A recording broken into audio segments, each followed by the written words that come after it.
యొక్క కోట్లలో మళ్ళీ 3 కోట్ల రూపాయలు సుమారుగా ఆ యొక్క మిస్ వరల్డ్ లిమిటెడ్ కోసం వాళ్ళ కోసం ఖర్చు పెట్టాల్సి వచ్చింది. చివరి నిమిషంలో ఇది ఫెయిల్ కావదని కింద వాళ్ళు ఆర్గనైజ్ చేసుకోలేని పరిస్థితి వస్తే, సో వాళ్ళ ఫండ్స్ వాళ్ళు ఆర్గనైజ్ చేసుకున్నారు స్పాన్సర్ ద్వారా.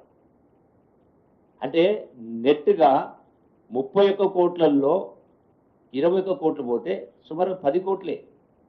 సో టోటల్ రాష్ట్ర ప్రభుత్వంకైన ఖర్చు 10 కోట్ల రూపాయలు. ఇది కూడా సబ్జెక్టు కండిషన్ ఏమంటా ఉన్నా, రాష్ట్ర ప్రభుత్వానికి మా అధికారుల ద్వారా, టూరిజం డిపార్ట్మెంట్ అధికారుల ద్వారా స్పాన్సర్షిప్ కమిట్మెంట్ వచ్చిన వాళ్ళు, కమిట్మెంట్ చేసిన వాళ్ళు అవి కూడా ఆ డబ్బులు వచ్చేస్తే ఇది కూడా ఖర్చు లేదు. అంటే ఏమని అర్థం? అంటే ₹1 ఖర్చు కాకుండా ప్రపంచాన్నే ఇక్కడికి రప్పించినాం. ₹1 కూడా ఖర్చు కాకుండా ప్రపంచాన్ని ఇక్కడికి రప్పించి ఇంత గొప్ప వేడుకను గౌరవ ముఖ్యమంత్రి రేవంత్ రెడ్డి గారి ఆధ్వర్యంలో ఆ ఈవెంట్ని ఇక్కడ హైదరాబాద్ తీసుకురావడమే గొప్ప. నేను వారికి టూరిజం మినిస్టర్గా నేను అభినందిస్తా ఉన్నా ఈ కార్యక్రమాన్ని మన తెలంగాణ రాష్ట్రానికి తీసుకొచ్చినందుకు. మరి వాస్తవం ఇదైతే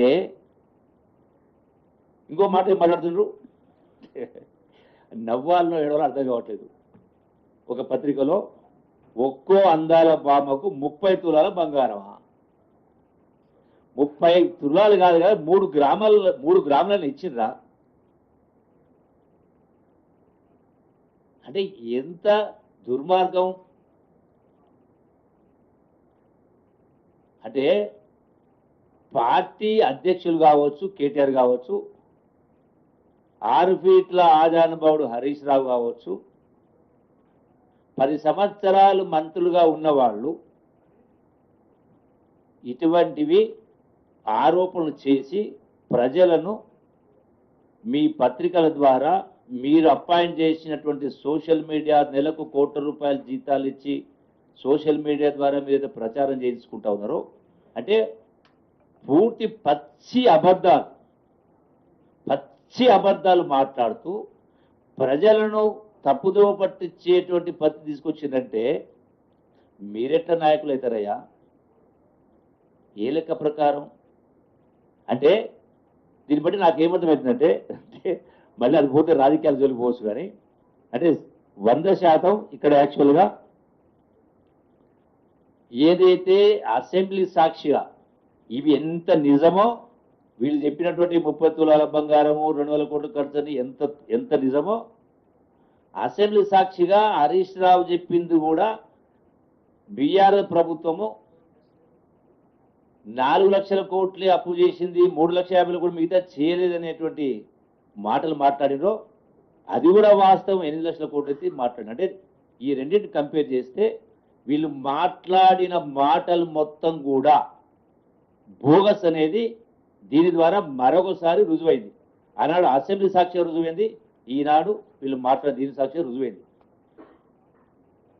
నేను మీ ద్వారా విజ్ఞప్తి చేస్తా ఉన్నా రాష్ట్ర ప్రజానికానికి, నేను ఏ రోజు కూడా ఈనాటి వరకు గడిచిన 25 సంవత్సరాల రాజకీయ జీవితంలో ఏ రోజు కూడా ఉన్నది లేనట్టుగా లేని ఉన్నట్టుగా ఒక్క మాట కూడా మాట్లాడలే, ఒక్క అబద్ధం కూడా చెప్పలే. నా నైజం అది కాదు. ఇన్ని రోజులు ఎందుకున్నా ఎవరు ఏం మాట్లాడతారో మాట్లాడనియండి, అంతా అయిపోయిన తర్వాత వాస్తవాలు బట్టబయలు చేసినప్పుడు వాళ్ళ ముఖాన్నే చీకొడతారు ప్రజలు. మీరు ఇంత పొడువు అంత పొడువు అని చెప్పని ఏదో సస్తే గుంత పొడవు అన్నట్టుగా మీ మాటలకు వాస్తవాలకు పొంతలేనిది వాళ్ళే మరొకసారి ప్రజల మధ్యలో, అంటే ప్రజలలో వాళ్ళు పల్చనైపోయారు ఈ లెక్కలు చూసిన తర్వాత. అట్లాగే ఇక చాలా అంశాలు ఉన్నాయి మాట్లాడినప్పుడు.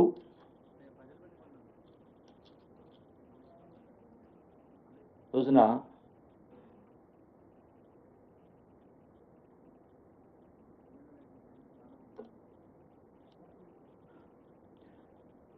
అతిథి దేవోభవ అన్నారు. ఇంకో ఫోటో చూస్తాను.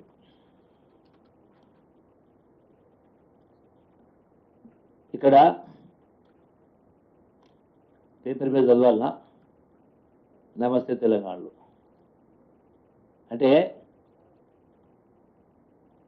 ఒక మహిళ ఒక ఈ మిస్ వరల్డ్లో పాల్గొన్నటువంటి ఒక మహిళకు చెంపుతో కాళ్ళు కడుతున్నట్టు కనపడతా ఉంది. నేను దాచిపెడతలేను.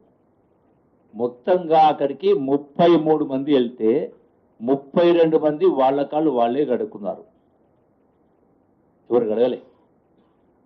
ఒక ఆమెకు చెంపిచ్చింది. ఆ మహిళా సంఘంలో ఉంటే చిన్న ఎవరో మహిళ చెంపిస్తే ఆమెకేం అర్థం కాక చూస్తూ ఉన్న సందర్భంలో, అంటే కొందరు తెలియదు కూడా, అంటే మన సంప్రదాయ సంస్థ తెలియదు. అప్పుడు ఆ టైంలో అక్కడ ఉన్న మహిళ చెంబుతో కాళ్ళు కడిగింది. అంటే ఇది ఒక సంఘటన. ఇదేదో మొత్తం టోటల్గా తెలంగాణ సంస్కృతిని మొత్తం తాకట్టు పెట్టిండ్రు, కాళ్ళు కడిగిండ్రు అనేటువంటి మాట మాట్లాడితే ఈ అంశాలు చూపించి మరి గొప్పగా చదువుతున్నటువంటి ఐఏఎస్ అధికారి కేసీఆర్ కాళ్ళు కడిగినప్పుడు కాళ్ళు కడగమని చెప్పిండా కేసీఆర్ వెంకటరామరెడ్డికి? ఒక ఐఏఎస్ ఆఫీసరు, రాష్ట్ర ప్రభుత్వ ఉన్నతాధికారి కేసీఆర్ కాళ్ళు కడిగినప్పుడు చెప్పిండా కేసీఆర్ కాళ్ళు కడగమని? రాష్ట్ర ప్రభుత్వం చెప్పిందా?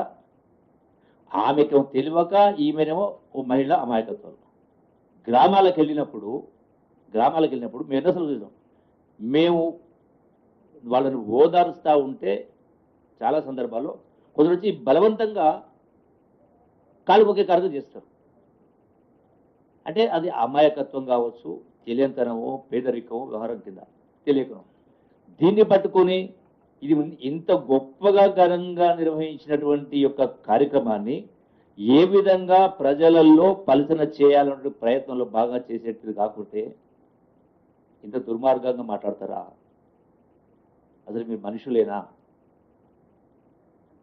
ఇదే తమిళనాడులో చాలా సందర్భాల్లో రాష్ట్ర